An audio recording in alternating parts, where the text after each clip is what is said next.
Be kind to your cars, people. Crikey. This is bad for a number of reasons. Kasey, why do you have so much sand in your engine cover? Toss me that nut, Chris. Hey, I'm Jay. This is Upgrade or Unload, and we've got this B7A4 wide body.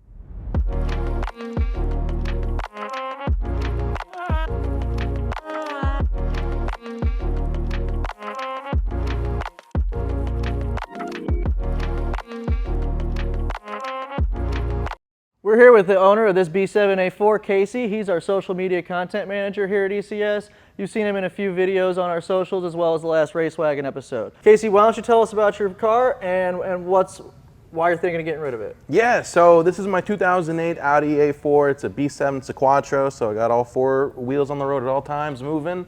Pretty cool. I bought it though in 2016. It's been a bit of a problem child, you know. I've had the car for 8 years. It's on 7-year-old coilovers.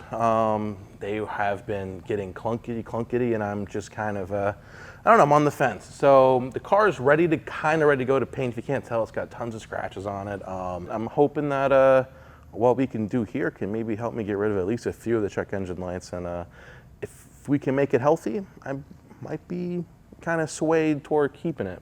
Given that you got all these dash lights, what I think is best if we go for a short drive, you're going to go with our associate Chris, and he's going to do some scanning and figure out what is wrong with this before we actually go in and decide what we're going to put on this car. But I think we'll come up with a pretty good package for you once we're done. Okay, now.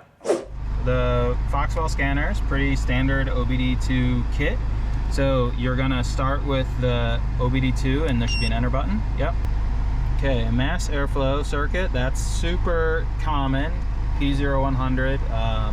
It's actually really common on these cars too. The 2-liter turbos and the 1.8Ts kind of all had this problem. So we'll put a MAF on the list.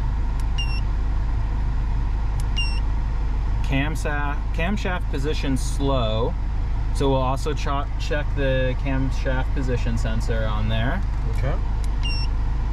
And that's it. Okay, so not too bad. I'm looking at your dashboard.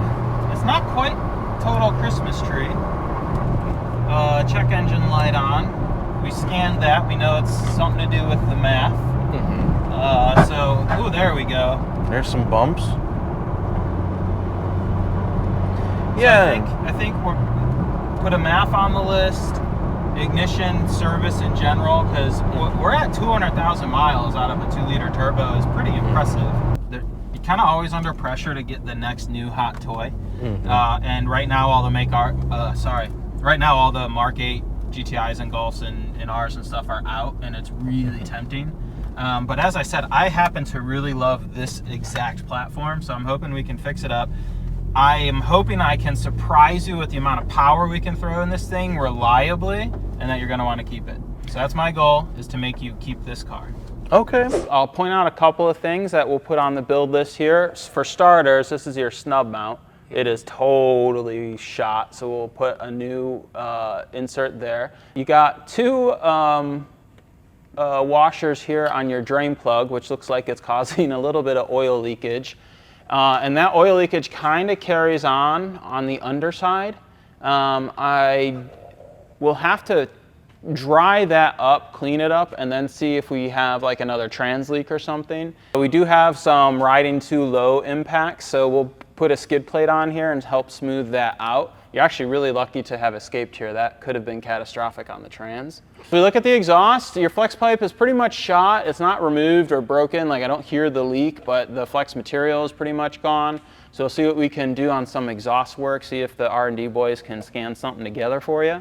But when we get to the back, man, there's nothing negative going on here, underneath at least. I see your custom muffler delete. Not a bad solution, given that there aren't a lot of exhaust options, but I did see something on the brakes. Let's pop up here and look at the brakes. You mentioned that you had your brakes done in like December, right before you started with us. So that's like 7 months ago, and you can see there's still cross-hatching on the rotor. The pads look brand new. I actually don't think these calipers are working anymore. Now, what's giving me some hope is there's just a little bit of wear where they're trying to close. So hopefully we can pull that apart, clean it and grease it and put it back in, and hopefully that'll be good. So we'll do a little mini rebuild on the calipers, and hopefully that'll save them, because calipers are kind of expensive. Yeah, no kidding. Coilover setup is a little worse for wear. Let's check out the fronts. So up front, it's looking a little worse for wear on the coils. So we'll get you set up with some new coils here. Control arms aren't looking bad, but we should put those on the list while we're in here. But what I did notice is your tie rod ends on both sides actually are pretty blown. So we'll get some new boots, some new tie rods, and we'll tighten that all up. And then your front brakes clearly are working. A little bit of grooving in the rotor, so we'll probably work on some rotor and pad, just swap you over to something new. And same story, I don't see really even wear on the rotor, so we'll want to take these down, tear them down, grease them up, and see if we can fix them up. Sure. Now on to some fun stuff. At the front of the car, I'm excited to get rid of your little intercoolers here and go with a nice big front mount. We'll pair that with a chip tune, a little bit of exhaust work. You do already have the ECS cold air intake, so we should be able to unlock quite a few ponies from this, bring it back to life, and I think it'll be a good one to save. All right, Kasey, we have so much stuff to put on your car. We've got all of our rotating assembly pulleys from ENA. We've got all of our Meyle control arms, tie rods, steering linkages. We got Hengst, Liquimoly in the mix. We're going to throw on this power steering cooler, which goes with this intercooler.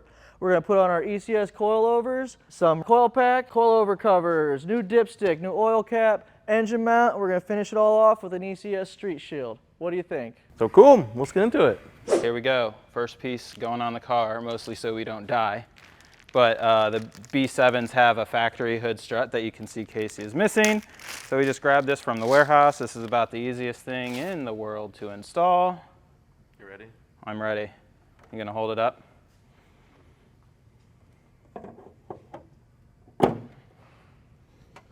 Bring it down.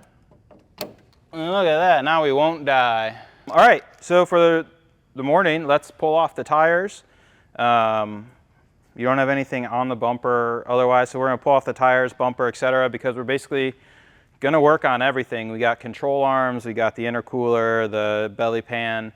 So let's start tearing down.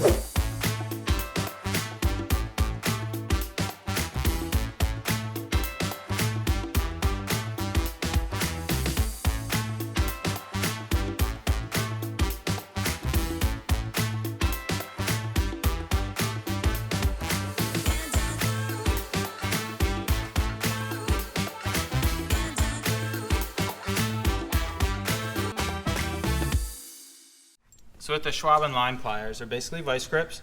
They have that flat and articulating angle on them. Clamp those lines shut so we don't lose all our power steering fluid. And then we'll start to pull the cooler once Kasey finishes getting the bolt out. Yeah, I just had to make sure I found the right actual bit. These clamps are factory crimp clamps. Right. So we're gonna have to pry those off. So we can slide the old cooler out, and we're going to leave the lines plugged. So there's no good way to do this. You could try a pair of side cutters, you can try prying them out, but there isn't a smart way to do it. Not that I know of. If anyone on the internet knows of a good tool for that, let me know, because we deal with these all the time in Volkswagen land. Almost. Got it. Yep. Try and drain them into that pan. Good.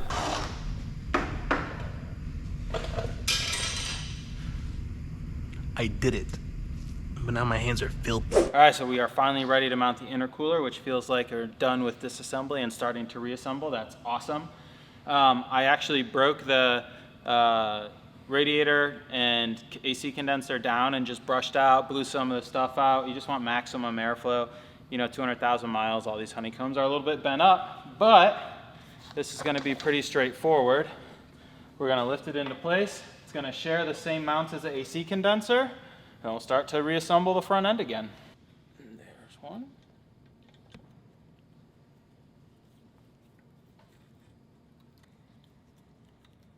That's plenty. That's plenty. I got from there.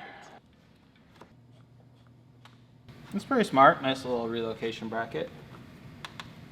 A hole to hold the factory sensor, and bingo bango, Bob's your uncle, cat's pajamas and all that. Easy. This is coming right out of the turbo. To turbo. It's got a little baby clamp. Yeah. Goes into the larger diameter charge pipe. And then this is going. Ooh.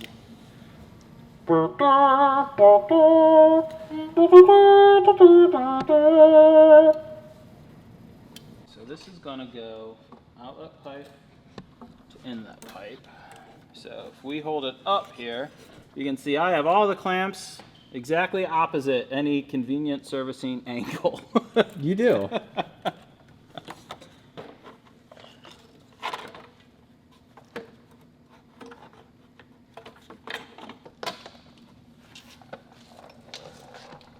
But here's our plan of attack.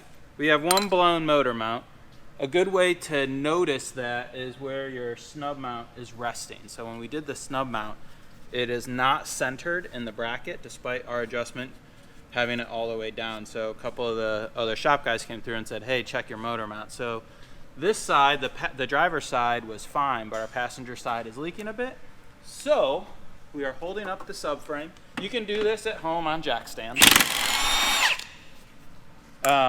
And just put your jack under this cross member, and then about 5 bolts later and we should have these engine mounts out. So it's not really, well, 5 bolts on each side. It's not really a scary job, but you do just need to support your cross member. So I'm glad we did that because the top nut on passenger side is harder to get to. In fact, I'm gonna have to be creative. There has to be an easier way to do this. I don't see how, but there should be. This is the super important one that I'm about to take out. So it's going to make this whole mechanism loose, but then the subframe is going to be loose because this bolt goes up through the engine mount and the subframe here. So that's why we have this trans jack. If you're going to do this at home on jack stands, you just need to be sure that this is held up. You don't want it to be super tight, it's just holding it up. Remember, we have the bar up top holding the weight of the motor. So this is really just to keep the subframe in place.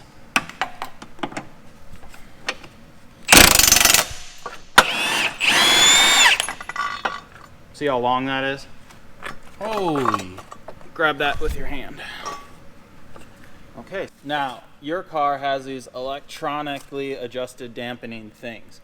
We're gonna put RS4 mounts in, which is kind of like the big brother to these, and they don't have these. These don't throw a check engine light or anything, but we are going to want to secure this out of the way. And the RS4 ones are going to be a little more firm. These were originally designed by Audi to be sort of variable dampening based on the fluid and the valving in this mechanism.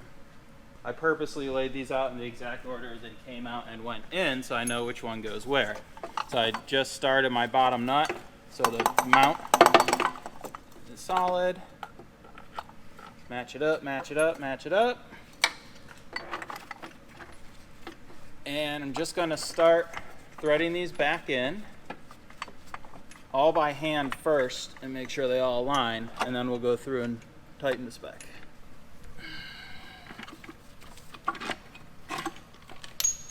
Oh, that is the most bad engine mount I have ever seen. I've never actually seen one like this. This used to be you can see this bladder in here. And there's normally fluid inside of this. And this valve opens and closes and restricts that fluid to match the vibrations of the engine. So if you're in a sportier mode, it may sporty it up, and if you're just driving normally, it may let it loosen up.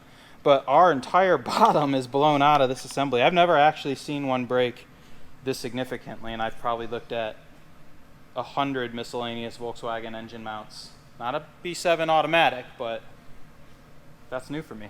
Yeah, actually you can already see, because this is still loose in here even, but you can see we finally have play on the top and the bottom again. So that's what we're looking for. Get everything a little better in alignment.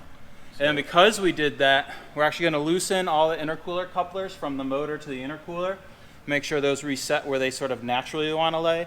Because the last thing you want to do is have some funny angle on that is being held together with a silicone coupler, because that'll tear. So cool, man. Final torque and moving on to the next project. So now we got a lot of the stuff out of the way from our initial inspection. There's some things going on that we're gonna tidy up, right? For one, we're gonna go for a high flow downpipe, help add some horsepower. So we're gonna keep a catalytic converter. I am a little bit of a hippie despite my passion for cars. Your MAF plug here is just shattered. I don't even know how it got that bad. I don't know about replacing these. I've never done one of those, so we're gonna learn about that together. Internet, if you know a good solve for that, let me know, because my plan, I think, is gonna be to just splice a new one in, but maybe we can rebuild that and not have to do all that wiring work. Also, I know MAF signal wires don't like a lot of noise, so I'm nervous to splice that. So if you got an idea, throw that out there. Your coil packs, pretty much every clip on these are broken. That doesn't matter as much. We're missing the mounts for the harness is broken. It's missing the mounts for it. Well, they're all oily, which is never what you want on your coil packs. And the reason they're oily is because you got a bad valve cover gasket, which we are going to replace as well. I used to have a bad PCV valve. I was going to say, this looks like it's replaced. Yeah, so I replaced that, but I never cleaned the engine bay. Dude, that's shattered. Did you like hit this with a hammer? No. Dude, the whole thing is toast. Toast. Toast. You've two good ones. That thing's toast. None of these things should anybody ever pry on. If you're prying on these things, somebody pried on it. What, my brand new PCV valve that I haven't touched? Who put this hose on? You didn't break that hose? I don't remember breaking that hose ever, no. Shattered. Be kind to your cars, people. Crikey. Got some soup in that one. But that could be from us spraying down with degreaser before we got started. But here's the problem. See all the oil in the tip there? Mm-hmm. That's definitely an indicator of the bad valve cover gasket. And a lot of people conflate a valve cover gasket with a head gasket. That's not what we're worried about. The valve cover gasket just gets sandwiched right under this black plastic piece. Your head gasket goes between the block and the head, way down in there. When that goes bad, you lose compression. Right now, we're just dealing with a bunch of oil leaks. And as you can tell, there's a lot of oil leaks. All right, so what's cool about VWs is all the bolts stay captive. Well, if they're not all corroded and falling apart. They got little rubber bits on them that keep them in there, making this very easy. Yeah, it's a little worse for wear. It's not the cleanest engine I've ever seen, but it's not the worst. Somebody either cut some corners or broke something. There's a bunch of RTV down through here. What is RTB? It's a glue. It's gasket maker, really. But this is glued in and should not be. So let us hope that they did that because they were just trying to save a buck and not get a new valve cover gasket, and let's hope we don't find a broken valve cover. This is bad for a number of reasons. One, you don't want this crap falling in your motor. And two, it means somebody did not do this job the right way. Kasey, why do you have so much sand in your engine cover? Well, the reason why it's in there, I have no real reason, but it's because I used to live on the Gulf Coast in Biloxi, Mississippi. All right, so we're going to use a L-ring gasket on the car. It ships in a soft bed because it's a soft gasket. And if you recall, when we did this originally, someone had added glue all through the grooves. But Kasey did a good job of cleaning that up because we don't want any of that glue to fall into the motor. So now it's just a matter of putting the gasket back in.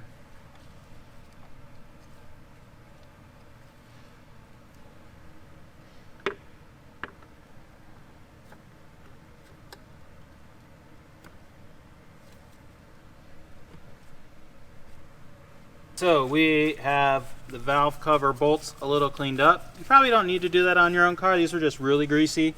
So we cleaned them up in case we have another leak. It'll be easier to spot this way. Mm-hmm. And now similarly what I was just doing on the PCV, I'm just putting everything in like just to hold it in place. Nothing is going on tight. and then we're going to torque down in the correct pattern to make sure that this gasket seals nice and level. So we're all tightened now. Now what's the next step? Hook everything back up, put the coil packs in, change the plugs, put the coil packs in, hook our hoses up, good to go. Looks like enough.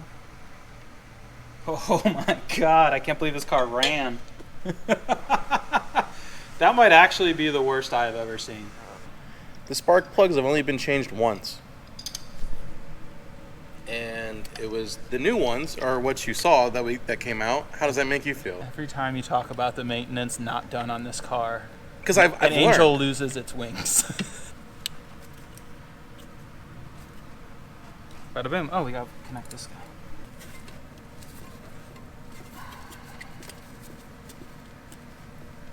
Look at how nice and tidy that is. Yeah, nice. All right, finished putting the intake on.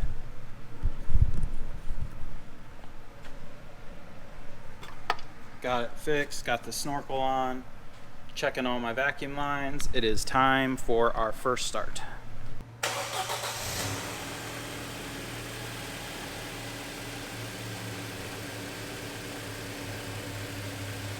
Well, everything works. We have a choppy idle because we have the spark plug gap really tight. Once we chip tune it, I'm expecting it to work a little better. I didn't see any vacuum leaks, didn't see anything disconnected, so downpipe is the next modification, so unfortunately intake's gonna have to come out, but making good progress.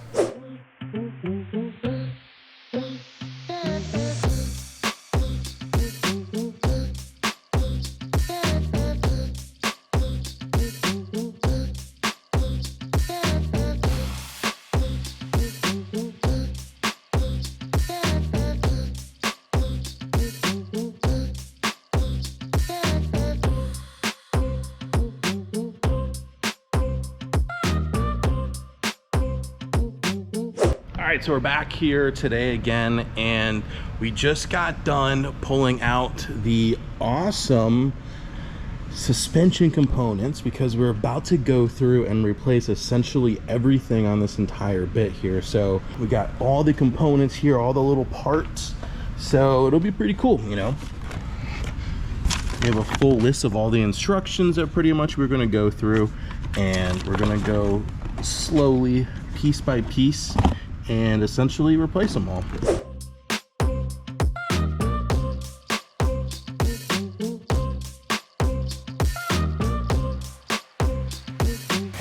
Toss me that nut, Chris. The control arms are all in hand tight. We're good to go because they all need to be torqued at ride height. So we'll do that when we get it all back together. And your axle here is blown out, as you can see. So we're gonna go ahead and replace that. And while everything's out of the way, it makes it real easy to get in here with this impact and get straight to the bolts and take no time.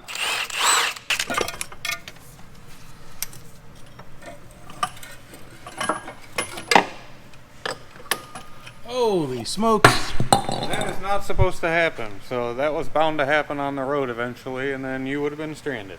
What is this? This is my axle. Would you like it? That's crusty. Crusty. Oh my god, dude. Rebuild it. Yeah. Good as new. We are in the final assembly here on Kasey's car. We are going to be building new calipers. We painted these yellow. You probably have a montage to roll of that. But we are going to outfit the whole car with Hawk products. So we have Hawk HP 5.0 pads. It's a really good street pad. Aggressive driving, welcome, but you can still daily drive it.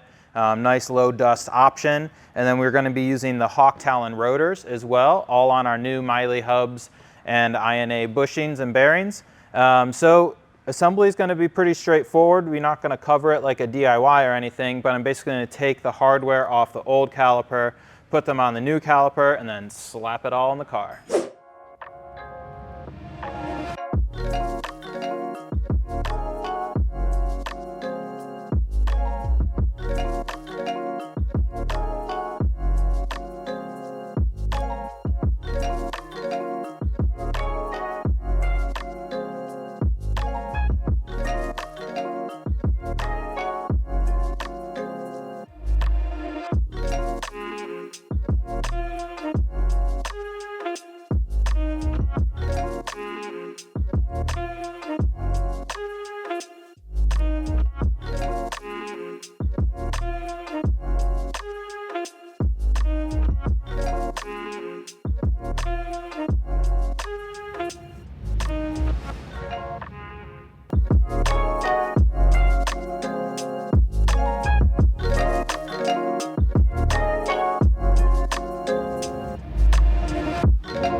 Okay, here we go. Brakes are bled, sensors are connected.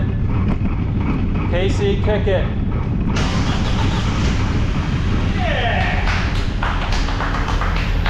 Okay, this is the first time this car has moved under its own power in 2 months. 2-3 months, yeah. It's the first time we're about to see it come out of the shop. We set the ride height to fingers in the rear and 2 fingers in the front. We did that off camera because that's real boring. We had it up and down about 100 times. All right, go for it.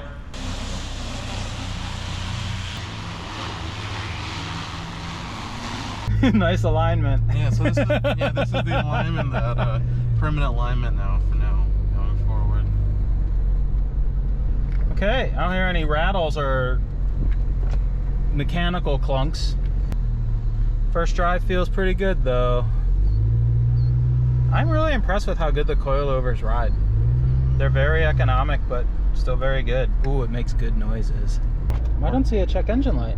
Oh no, check engine light's gone. Hey! Oh, there, this will go away. When you plug it in, you hear a small little click. Plug it in, and now it is secure. And make sure we follow the rules properly. No lights came on, which means the car was off for the allocated time. So I'm going to switch on the ignition of my car, but do not start it. I have activated the Bluetooth on my iPhone. So now it says open the RaceChip app. So the cool thing about this is I have 3 different variable options that I can go through. There's Eco, Sport, and Race. Eco pretty much gives me better fuel economy in the car, also with a little bit more power. Sport, it gives it more of an active feeling, so more of like a true little street car going through like the hills or something and ripping. And then there's actual race chipping tunes for when you actually want to take your car to the track. I'm not a track person, but some of y'all might be, which is pretty okay. Now the cool thing about this is it even offers an on and off button. So you press this guy and it tells me my tuning has been deactivated, which is nice. So if I ever need to be careful, you know, I'm worried about something, can turn it right back off and turn it right back on just like that. It's all Bluetooth connected to my phone, which makes it pretty simple. And not to mention, if you really want to deep dive what you're doing, you can go into the fine tuning section and you can actually enhance, decrease, and change everything you want to do. All right, so we're getting ready to do Kasey's skid plate next.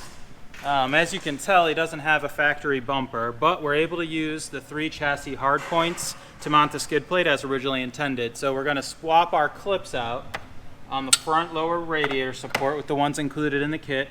And off camera, I already ran the riv nuts in. That's going to hold the rear. So I'll have the 3 on the front and the 2 in the rear holding the skid plate up. In the regular kit, if you have a regular bumper, we also include clips that will fasten it to the bumper, just to keep any of that flapping or anything down. But we're in an aftermarket situation, so we are just gonna go with the 3 hard points, and then we might do some zip tie logic after that once we see everything installed. But for your regular B7A4, it's a very comprehensive kit. Yep. So we got to avoid the wings here. Like my lug nuts, you have to be super careful. And then the skid plate, and then the spacer. Lines up perfectly.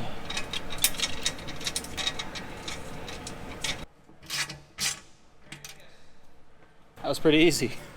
Okay, that's the last one.